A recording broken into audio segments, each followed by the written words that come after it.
sports fans, this is Robert with WTP Sports News here live on this Saturday morning. Man, what an exciting game last night in the FIFA World Cup. The USA 4-1 over Paraguay. It was an unbelievable game and showing by the United States in that game. There was a bunch of stars out, a bunch of folks filling those stands, rooting the U.S. on. What a beautiful sight. A lot of excitement. We're here this morning to talk about that a little bit, along with Game 5 tonight in the NBA Finals between the New York Knicks and the San Antonio Spurs. And we're also going to talk a little bit of college football. So tune in with us. Make sure that you hit the like button. Make sure that you subscribe to the channels that you see scrolling across the bottom. And remember, it doesn't cost you a dime to subscribe to any of those channels scrolling across the bottom. Please put your questions in if you got any questions or comments in the chat. We're looking forward to hearing your questions and comments. Let's go ahead and get right into one of the questions that we have so far. I'm sure that we might get joined by some other of the WTP Sports News from the other channels that are scrolling across the bottom, maybe later on in the show. But let's get right on into it.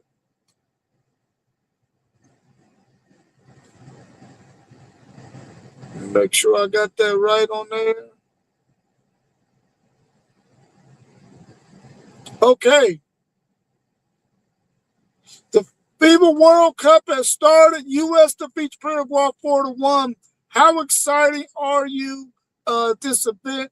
And what and the U.S. having a good showing. Man, that was so exciting watching that game last night. I really felt like the USA came out with a lot of adrenaline. Of course, these games are being played in the United States of America. The first time in maybe 30 plus years, they had a really, really good showing. I thought they played really, really well. They played aggressive. They played timely. They had good passing. They understood what it took to be out there on that field, and they played really, really, really well. And I was excited to be able to see them in the way they played yesterday. Let me see. I'm trying to get. Oh, he went off. I was trying to bring my man in, Mr. One Take Zaya, but I think he might have fell off. But the way they played, and I'm going to tell you right now, I don't know a lot of their names, but I was excited to see how well they played together. They played really fast, really aggressive, and really smart. There were times when I felt like Paraguay was trying to get right back into this game when it was 3-1, and they had a couple of times where they were being aggressive as well, trying to score the goals to get it to 3-2. But the USA really, really played really smart down the stretch, and they were able to keep Paraguay from getting another goal. And I thought that was really, really good playing by them. They made sure that they almost gave up a goal though on a bad pass across the field, but they were able to stop that goal. But I thought that was really, really, really exciting to watch. I got my man One Take Zed with me here this morning. Did you catch any of that FIFA World Cup last night game between the U.S. and Paraguay? And how exciting was it? And do you think the USA had a good showing? Nah, I wasn't able to catch none of the World Cup, man. I woke up this morning to the group chat. I seen y'all was in there hyped up about it though. Yeah, it was a really, really good game. If you get a chance to catch any of the highlights, or even if you get to catch their next game, if you get an opportunity to, please do so. Because I think that the way that they played, they really showed that USA Soccer is going to be a team that's going to have to be contending with in this World Cup. Do I think they're going to win it all? I'm not sure. But they played really, really well yesterday, and I think that they got an opportunity to make it at least further on in this FIFA World Cup tournament.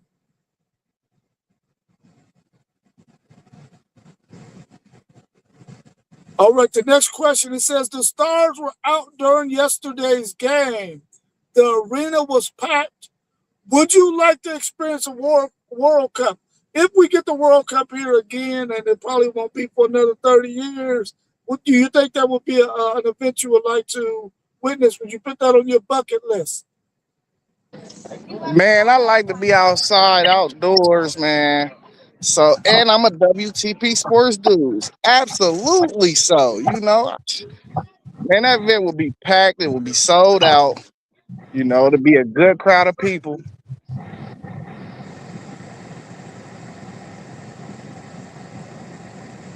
Yeah, I would definitely want to be out there as well.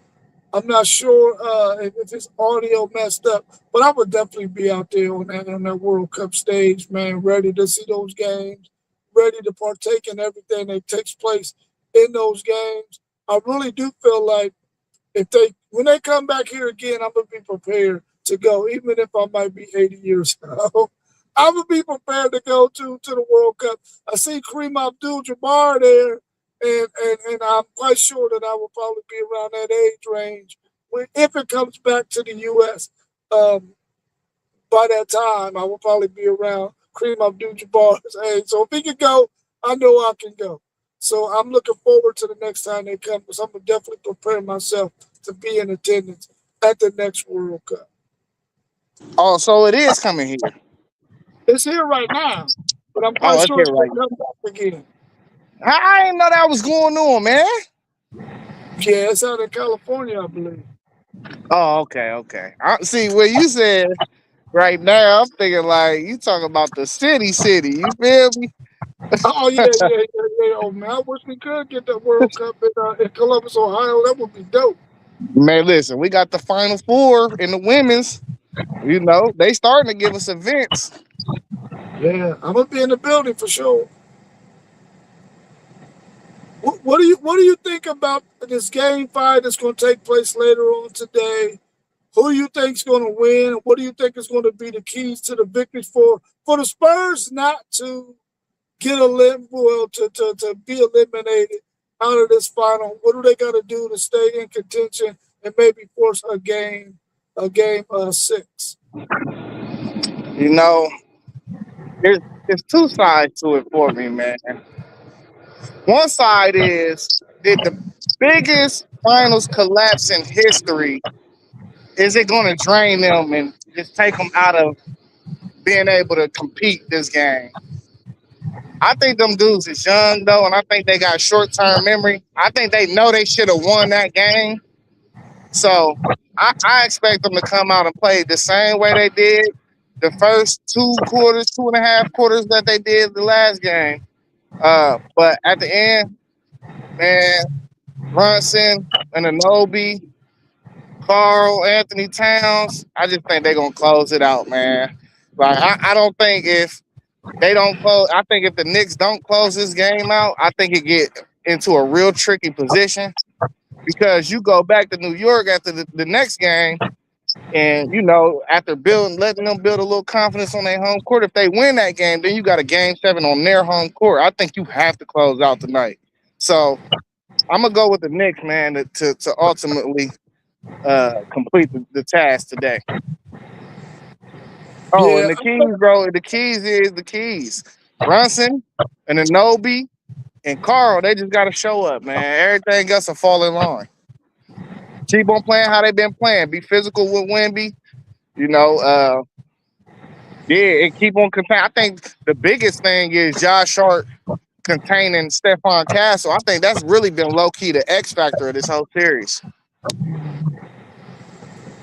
yeah. I think the Spurs in several games, well, really in all the games, they've been up at least 10 points or more in every game in this series. They find themselves down 3-1.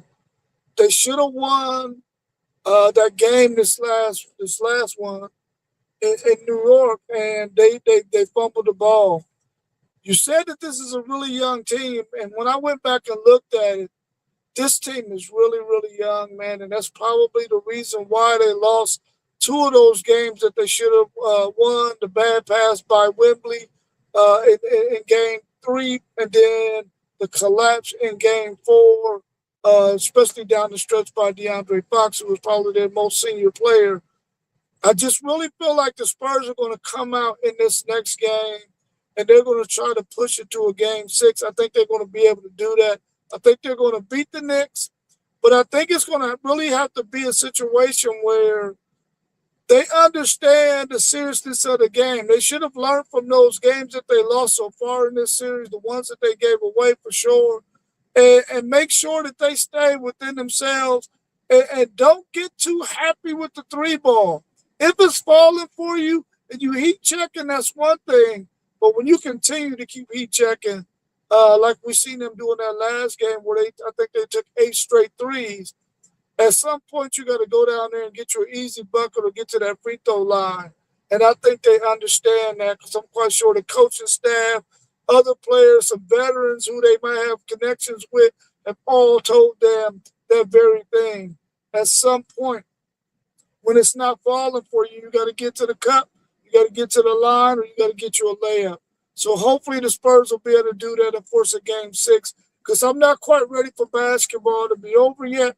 But I do believe that if it do get to game six, the Knicks are going to close it out on their home court and win that series 4-2. You talked about the physicality that the Knicks are using on Wemby. Do you think it's borderline dirty, or do you just think that's how the game is played and you got to be physical during these playoffs? Man, listen, Wimby been playing dirty, period. So I think they dishing to him what he dishing out. It's an even call, man. I think Wimby been doing little cheap shots and stuff, but that's how they play overseas for real. In Euro basketball and all that, they play physical and they take cheap shots over there. So I think that the Knicks is just dishing out what he dishing. Yeah, I agree with you on that. I feel like when you go and watch the overseas basketball, you see a lot of that. What you see Wemby doing, you see a lot of that in those games. And I would like to see more of that in the NBA. I think the NBA has gotten away from some of that physicality. Maybe during the regular season, we won't see it as much, but I would like to see it a little bit more than what we have. But in the playoffs, I think we've seen it throughout this whole entire playoffs. We've seen the physicality really go up a notch or two. And I like seeing that because it's a physical game. It's a contact sport. So ain't no need to be out there playing like you're playing powder puff. What do you think Wemby's objective is going to be in this next game tonight? What was the question? What do you think Wemby's objective is going to be in tonight's game? It's all about winning. That's all. All you want to do is win the game. It ain't about stats at this point. You ain't shooting for 25, 12, and 7 blocks. No, you just want to do whatever it takes to get a dub. That should be on everybody's mind on both sides of the court. You feel me? It's no longer about stats, bro. You just want to host that trophy up when it's all said and done. So, objectively speaking, what does it take to win, Wemby? And I do think he need to probably touch 25 and 12 and have about 5 blocks. He got to have a stat line like that for the Spurs to be in contention to win this game. Yeah. You talk about the great defensive job that Hart has been doing on Castle. What does DeAndre Fox need to do with the matchup that he faces that he hasn't done so far? 'Cause outside of game one, he's really had a really good series production-wise. What does he need to do to maybe take the Spurs to another level in this game five? Just make smart basketball plays. The big thing about the last game is as the point guard and pretty much the older guy of the crew. Why do you take that layup at the end of the game? A high 80% free throw shooter. You don't need that layup. You pull the ball out. You waste a couple more seconds, and you go to the line and you knock them down, and you would have probably been in the same position you would have been in if you even converted that layup. So, you just got to be heady, just be heady and steady throughout the game, bro, and just make smart basketball plays. That's all they need for him. They don't need him to go get 20 and and 12 assists. I really think if he just had 15 points and 7 assists, and he just make smart basketball plays and take care of the ball, then everything else will be settled. I just think he got to be the other guy on the floor, though. You got to be poised. How surprised or not surprised would you be if OG got the Finals MVP if the Knicks win this Finals? Listen, they got three guys that got a case. OG had a monster game last game. You know, I thought Brunson didn't shoot the ball well those first two games, but without him, they wouldn't have probably closed those games out. And then Cat, well, I mean, like he neutralized. We seen a guy win a Finals MVP by neutralizing the best player on the opposing team, which was when Andre Iguodala won it when they faced that LeBron James team. So it's three different guys that I don't think nobody will be mad if they won it at all, really. And really we got games left to play. Right now I would say OG is probably in the lead because we live in a world where what have you done for me lately? And lately the last game we seen, OG just went off. He had a monster game. So I would feel like he probably in the lead, but who's to say Cat or Jalen Brunson wouldn't turn around and have a monster game tonight, and then that could seal the deal. Yeah. Let me ask you this last question when we talk about this NBA Finals. What percentage of a chance are you giving the Spurs to win three straight games and win the NBA Finals championship 4-3? Man, listen, the percentage. If I had to put a percentage on it, I'm gonna give them about 25%. Now the odds change. You win tonight, you going back to New York, you might jump to 35%. You win that game, your odds change again if you make it to a game 7, and now it's 50-50. So man, I'm gonna give them a 25% chance right now. But all I know is you got to take it one game at a time. This series is not over. We've seen this happen before when LeBron James did it against the Warriors. It can be done. You just got to take it one game at a time. You got to understand that you cannot win this series by looking ahead, and you got to take care of business day by day. Yeah. Let's welcome my man T1 to the show. How you feeling this morning, T1? Feeling like I need to go get in my car. I'm feeling place. Other, other than that, it's a beautiful, beautiful morning, man. Hey, look here. I got some sleep last night. Man, I that's got great. sleep last night. I was asleep before 11 o'clock on a Friday night, so that's unlike me. So, hey, up and at it, ready to roll. Good to see y'all, my brothers. Good to see you too. Did you get an opportunity to catch any highlights or even catch any of that FIFA World Cup game between the United States and Paraguay yesterday? I did not. What was the final score? I saw when it was 4-1. The final score was 4-1 United States. If you get a chance, try to catch some of the highlights. But how exciting is it to have the World Cup in the States this year? That's dope. The World Cup is a great one of the biggest sporting events in the world. That's why it's called the World Cup. So for it to be here, I'm not a real huge soccer buff, but I know a lot of people who are, and I know they're way more excited than I am. But I'm excited for them. Yeah, for sure, for sure. So, if you had an opportunity in the future to go to a World Cup inside the United States, do you think you would put yourself in position to do so just to go and experience it? I think I would.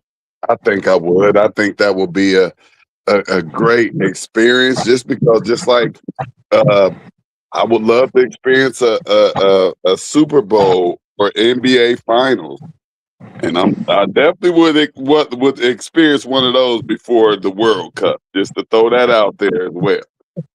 No, I'm gonna need to catch a Super Bowl or a Finals before that. So, but yes, I would love to experience something like that after I've experienced either this Super Bowl or NBA Final.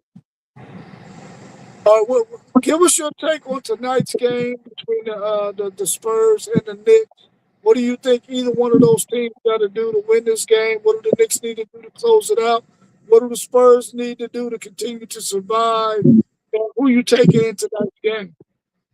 Well, I heard one take say that it wasn't over, and I promise you, I just seen like about 3 fat ladies out here on Williams Road. They was out here singing with some Knick jerseys.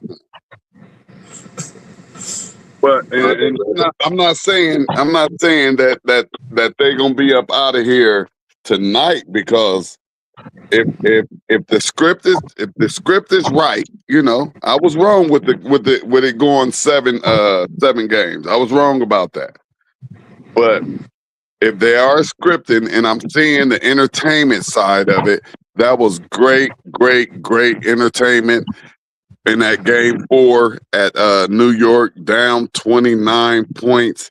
And New York just miraculously comes back, and San Antonio just turned into the San Antonio Lone Clarks, a AAA baseball organization. But San Antonio gonna win tonight, and then they celebrating in New York on what would that be, Tuesday? Then they gonna this celebration is going down in New York, and we better hope that they don't burn that baby down, because it's gonna go down. And they don't want to celebrate in San Antonio; they want to celebrate in New York City. And the only way for them to do that is for them to get that dub in New York. Yeah, I feel you on that. Let's turn our attentions to some college football, and I want to get your take on.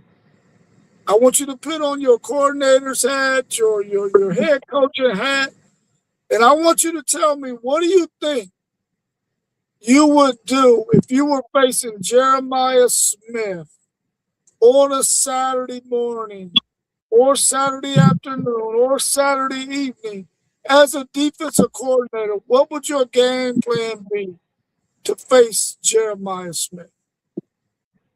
I mean, you have to have 2 on him at all times. You're not gonna go man to man. You're not gonna man to man Jeremiah. It's impossible. So you're gonna have to keep 2 on him. That's it. That's all I know. That's all I can say. Yeah, I feel you on that. Do you think when teams come out there and offensively, you think Ohio State already got a check to where if they do see a situation where Jeremiah Smith might get man-to-man coverage, one-on-one coverage, they always got a play in their arsenal that they can check to whenever they see there's a possibility he might be in one-on-one coverage? Yeah, that's one of the things that will be implemented into this offense this upcoming season. You will see Jeremiah getting plenty more targets. You'll see him getting a whole lot more targets, because if they do, they better have a really good spy, if they want to try to counter that and just look like they're in the man-to-man. But they got that help, and it's kind of easy to see when they have that help over top too as well. If you are a knowledgeable quarterback. Yeah.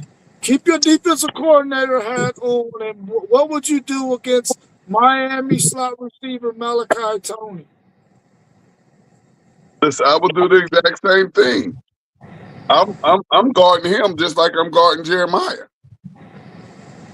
He's gonna get the same treatment. He's a dynamic wide receiver, so he's gonna get that exact same treatment. Yeah, I feel you. I want you to put on your offensive coordinator hat, and you're going against Leonard Moore, who is considered one of the top defensive backs in the country for Notre Dame. As an offensive coordinator, what is your game plan whenever you got to face a guy like Leonard Moore? Uh, I'm not. I'm definitely not going. I'm not going his way that much. I'm not going his way that much. Everything will be designed to go away from him. We're not. Unless I have a Jeremiah Smith. Now, if I have a Jeremiah Smith if I have a Jeremiah Smith on my team, of course, it's a completely different ball game. Let me ask you this. So with a Jeremiah Smith, let's say a Jeremiah Smith Leonard Moore matchup happens. Can you see the defensive coordinator for, let me let one take say back in. Can you see a defensive coordinator for Notre Dame allowing Leonard Moore to follow Jeremiah Smith? Absolutely. I mean, they have to. But I don't even know if you can still. I don't care if he is one of the top corners out here. I don't know if you can just still leave him out on the island with a Jeremiah Smith. And if so, I'm going to test you.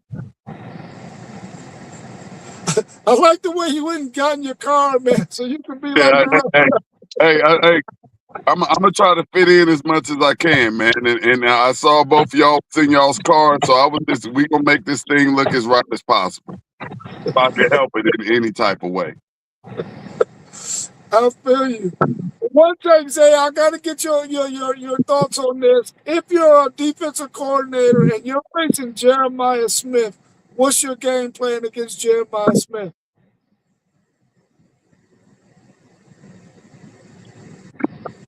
Got a bracket him. We seen that the bracket can kind of slow him down. But as far as the Leonard Moore thing, yeah, I'm with T1. You can't just one on one him and me not test you. I gotta test you, even with Leonard Moore being a consensus, uh, possibly a top three pick. He's probably gonna be the number one corner off the board in the NFL draft coming up. So that's good on good, but defense has always been at an advantage. Receiver know where he want to get to and what route he running. As a DB, you got to react to it. So, you already at a disadvantage. It's hard to guard some of these alien type receivers one on one for a whole game and shut them down. It's just really not how it usually works. But we done seen a couple guys do it over the years. Do we think this is Revis Island or Deion Sanders or Woodson? I don't know if he on that level, caliber level. He's a good, very solid player though. But nah, I'm not covering Jeremiah Smith one on one. You got to bracket him. You gotta have three guys around. Do you think if there's ever an instance in a game where it might appear like Jeremiah Smith might be getting one-on-one coverage, do you automatically audible out of the call that you got called to try to get him the ball if it looks like he has a one-on-one? You know, I mean, if he's in a one on one, absolutely. But at Ohio State, how much control do they give our quarterback to do that? We didn't give him that type of control last year to do that.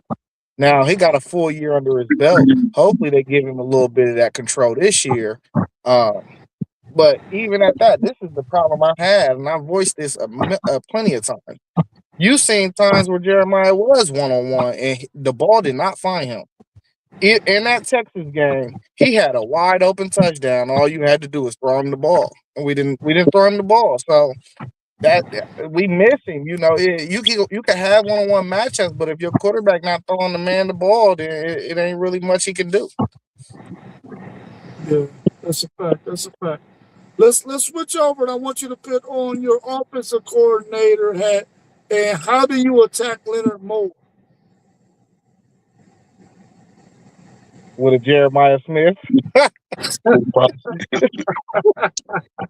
Hey, with a Jeremiah Smith, that's how you attack. I done seen him shut down some dudes over the last year, man. So, oh, I feel like even Jeremiah said, even Jeremiah said that was this tough matchup. So, Leonard Moore is one of them dudes, man. You got to give him credit where it's due. Yeah. Do you think that Malachi Tony should command the same kind of attention that Jeremiah Smith does from defensive coordinators? Yeah. I mean, it's a different type of attention that you got to worry about with Malachi. They trying to get the ball out quick, get him in some bubble screens, get him into space. So, when you think about Jeremiah, it's more or less deep behind the defense, intermediate. He can catch screens, but Malachi Tony is a different type of explosive than Jeremiah is. They both explosive players. They're just differently explosive. So yeah, you gotta key in. I think that's a big part of their offense though, and they got a strong run game over there. So um, it's kind of like a yin and yang over there. You can give up the run game if you want to focus on Malachi. If you want to put a couple extra bodies out there, but then you're gonna lose something in the run game. So it's really like you got to pick your poison, kind of. Let me ask you both. If we have a situation like we had last year during last year's college football playoff selection shows, if they see a situation like they saw last year, where you had a few three loss Big Ten teams and a few three loss SEC teams, and they don't get in again, do you think those schools or those conferences will decide, listen, let's go ahead and get away from these big time non conference games and just worry about playing our conference schedule, which is going to be tough in itself because the two leagues that they're in. Do you think they're going to start changing up their scheduling if they don't keep things in with three losses? Absolutely, because now at this point, it doesn't benefit you to schedule those tough out of conference games. It doesn't benefit you any. So why do it if you're at least going to have a couple of games in conference that'll weigh a little something for you? So absolutely, they're not going to do it. They're not going to do it. They're going to get them cupcakes so they can, 10-2. Yeah, I like to think that you know when it comes to teams who's supposed to get into the playoffs, that by the end of the year it'll work out. Like last year, I thought the teams that were deserving to get in got in, but even with that fact, I felt like Notre Dame was better than a few of them. But deserving is a whole different thing. I feel like Notre Dame didn't have any strong wins uh, to surpass a three-loss SEC team that went to their conference championship. So, and that's how I felt then. I still felt like they got it right, even though if you did an eye test, and this is where eye tests get tricky too. You could go by eye test, but at the end of the day, we have data points and factual things, on paper. So I don't think you could surpass factual data when it comes to eye tests a lot of the time. So I don't know. I always feel like it's going to work itself out, and I don't think people won't start down scheduling either. Because I mean, why would you? If you were Texas, you got a brand Texas. I feel like, and I'm sorry, Rob. No, all this is all due respect. I don't think Texas didn't get into the playoff because of the Ohio State game. No, they didn't get into the playoff because they lost to Florida. That's the reason. Yeah, I so agree with that too. everybody, I feel like everybody got in based off of exactly what they did, and I felt like they really got it right. You're not gonna make everybody happy either. Hey, one thing I can say too though is I don't like that. What is that one automatic bid for the what is it called? The group of five, Rob? Yeah, yeah, the group of I five. don't that group of five spot that could have went to either Notre Dame or Texas, and you could have got a better game.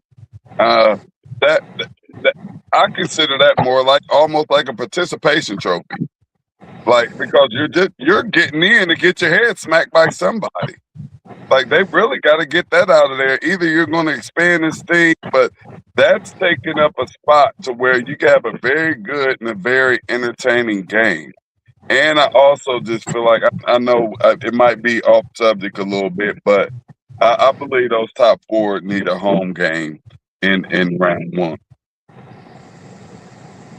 Yeah.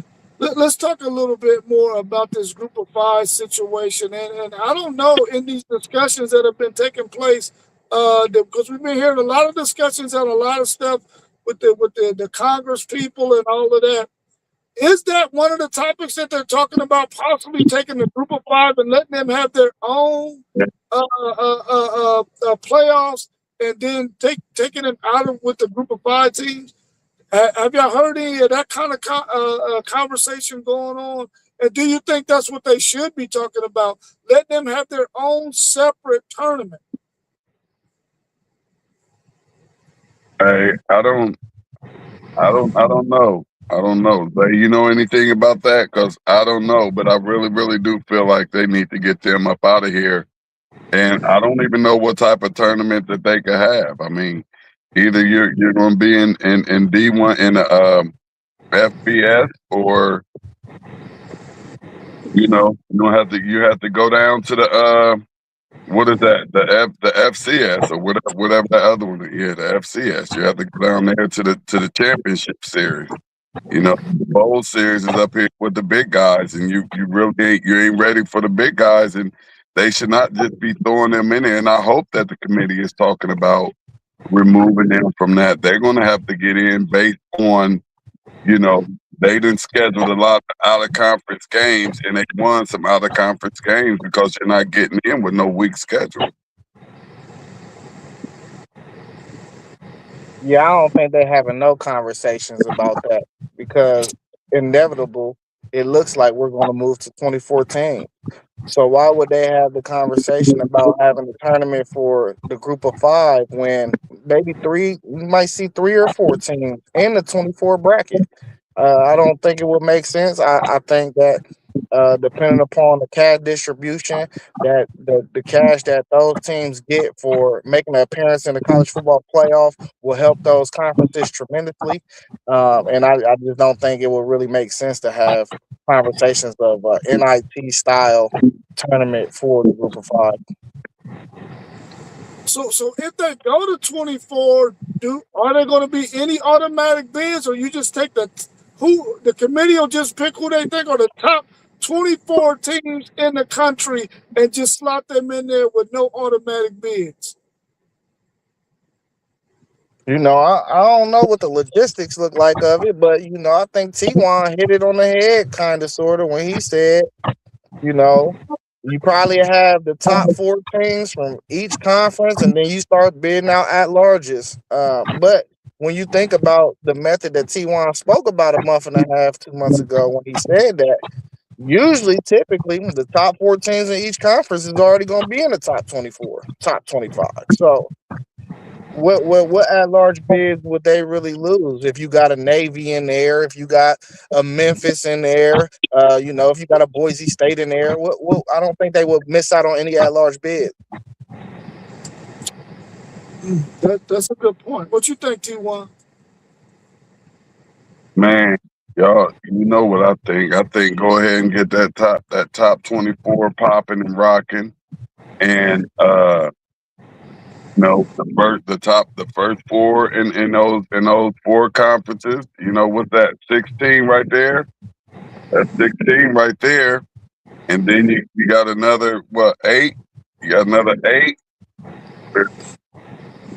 Almost like the top 5 might be guaranteed in there. Just depending on, because I'm really like those other 5s. I mean, you gotta go far down the line in the Big Ten and the SEC before you get to a team where those other smaller schools may be able to beat a Big Ten or SEC team. Because I feel confident that although they wasn't that great, but I feel confident that USC and even Michigan could have got to the playoffs and represented the Big Ten if you had a 24 team playoffs. Actually, they would have been in there, but I think they only what did they have? 3 losses. Those teams had 3, 4 losses or whatever, whatnot. So once we get to this 24 team playoff, then we're gonna start seeing teams with 4 losses in the playoffs. And I'm not opposed to that because some of these teams hit a little stride a little later in the year. Like even Maryland looked like they could have came in and did a little bit of something. So I want to see it get to 24. I want to see home games up north, or even if they're down south. If you deserve to have that first round or second round home game, so be it. That's generating more money for the university, more money for those cities, and I love it.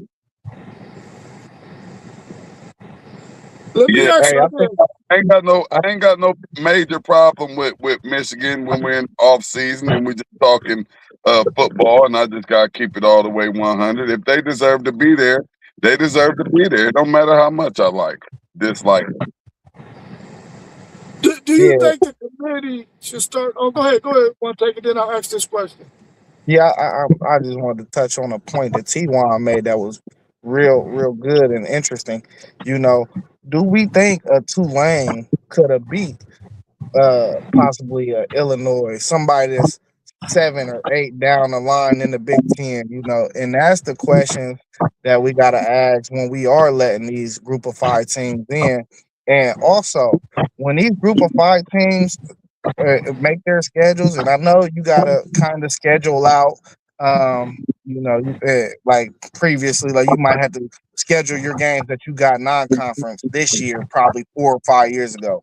But these guys got to start making sure that if they're a program that's looking to be in the playoffs and they really want to fight to be a football program, that they got to schedule requisite programs that's going to help them show that they can play with the bigger guys, because those games and them non-conference games, if you have a good outing when it comes time to, make the case of the Group of Five and who should be in, if you go out there and you give a Notre Dame or a Texas or Ohio State all they can handle in a game like that, even if you don't win it, but if you give, then at least they'll be like, okay, they played such and such earlier in the year and they gave them all they can handle.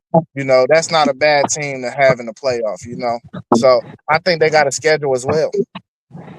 Hey, that was good Tuesday because Tulane wouldn't have beat Illinois or Arkansas or Missouri, and definitely not a Texas or Notre Dame. Like so many teams that they wouldn't have beat, and they were in the playoffs. That y'all, they just wasted a spot.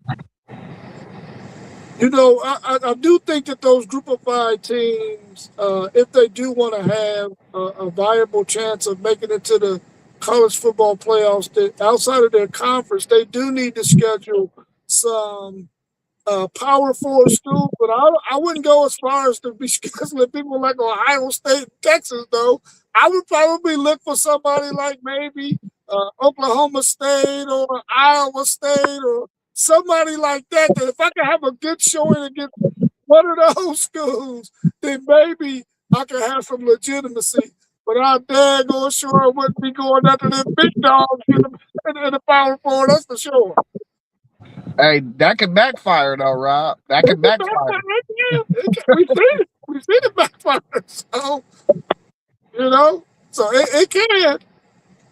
What do y'all think if they do go to looking at the things that they've done the last couple of years and deciding who's going to make these college football playoffs?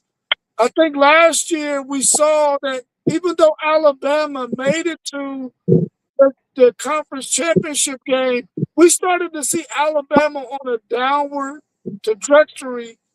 Do you think they're going to start looking at that a little bit more in the future? Because when, even though Alabama did beat Oklahoma in that first round, it really wasn't a good showing by either one of those teams. But we had some other teams outside that didn't make the college football playoffs that we think would have had a much better showing. Do you think they're going to look at the way a team has played in the last 5 weeks of the season, even though they might make their conference championship game, to see if they should really be viable to make it to the college football playoffs if they're not playing well at that point? I don't really think so. And then especially if it expands, I don't really think so. This year, so it, the dominoes got a million different ways they can fall.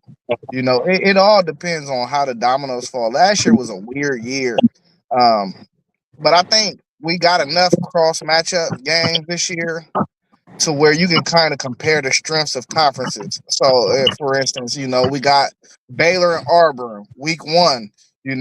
We could kind of see how Auburn match up against Baylor, what Baylor does in the Big 12, what Auburn does in the SEC. I think just we got quite a few of these type of matchups to where we can kind of gauge the strength of conferences this year. So if it comes down to that, and you do got a 3-loss SEC champ, it just depends on what team are they being compared to, in that instance, because last year was just so weird, man. The ACT had the whole country jacked up for real. It just was jacked up from the jump. Yeah, that is true. That is true. Anything else y'all want to talk about as it relates to any other sports that's going on around the country before we wrap up? Just getting ready for these finals, man. And like I said, I truly believe that Santa Ana's gonna win tonight, and they're gonna celebrate in New York on Tuesday. If New York was to win tonight, I would question the way that I look at these sports a little bit, because I just don't see New York winning tonight. You got anything, one take? No, I'm good, man. Hey, I'm up here at East High School at the track meet. We got a 11 and under track meet. I'm about to go watch these kids run. Oh, that's dope. That's dope. Track is starting to really catch back on, man, like it used to a long time ago, man. And I'm excited that track is starting to catch some ground. Just like we see soccer starting to get back important as well. Yeah, they take them from 3 and up. I told my lady I'm putting my daughter in track next year. I got the guy's information. She going into this. This will be So good for her. I'd Yeah. like to put this out there. I just did some shirts for a friend. Her name is Quintina, and she does track training. She has a great track background, and she has a track training club. Well, it's not a club, but it's called Buckeye Thunder. I just did some shirts for them. They hard too. But anybody out there looking and listening, and you're interested in getting your young kid into some training for track so that they can, take it to that next level and be ready by the time they get to middle school or high school, or even if they're in middle school and high school, she takes them all. She does some good things out there with the kids. And so, leave us a comment or something, or jump in somebody's inbox and let me know if you want to get your kids some training for that track. All right, y'all. Dope. All right, y'all. Appreciate y'all joining me this morning. We'll be back again tomorrow at 9 a.m. Hopefully, you can join us again tomorrow. We'll talk some more sports. Make sure that you subscribe to all the channels that's scrolling across the bottom. Make sure you like, subscribe, share our videos with your friends and families. We're trying to grow our channels as much as we possibly can so we can continue to bring you great content. Y'all enjoy the rest of y'all's evening. I appreciate y'all joining me. And like we always say, take us out 2-1. Know the drill, man. We was in the building, now we out, man. Hey, love y'all. Hey. Love you, fam. All right, love you too, bro.